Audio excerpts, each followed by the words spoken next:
So நம்ம இப்போ வந்து சிஎஸ்டி ஸ்டேஷனுக்கு வெளியே இருக்கோம். இன்றைக்கி ரிபப்ளிக் டேனால் அங்கே வந்து நிறைய லைட் ஷோலாம் இருக்கும். So this is the light show. பார்த்திங்களா, என்ன அழகாக வந்து நம்ம தேசிய கொடி கலரை வச்சு இது லைட் அப் பண்ணியிருக்காங்க மொத்த பில்டிங்கையும். இது வந்து ஒரு ஹெரிட்டேஜ் சைட்.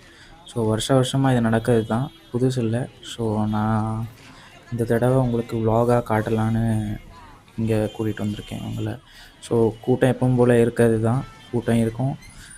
ஸோ நிறைய பேர் நான் இந்த தடவை கொஞ்சம் என்ன கவனித்தேன்னா, எல்லோரும் அவங்கவுங்க ஃபோன்ஸ் எடுத்து வழக்கமாக ஃபோட்டோஸ் எடுப்பாங்க. ஆனால் இந்த தடவை நான் நிறைய பேரை vlogs மாதிரியும் எடுக்கதை பார்த்துட்டு இருந்தேன். கடைசியில் ஒரு சின்ன பையனை பார்த்தேன். அவனும் வந்து ஒரு ஃபோனை கையில் வச்சு பின்னாடி இந்த பில்டிங்கை தெரிகிற மாதிரி வச்சு vlog பண்ணிகிட்டு இருந்தான். ஸோ நான் அவங்க அம்மாட்ட கேட்டிருப்பேன் ஹிந்தியில், இது யார், என்ன பண்ணிகிட்ருக்கான், vlog பண்ணிகிட்ருப்பான். நான் கேளுங்க அதை அப்போ.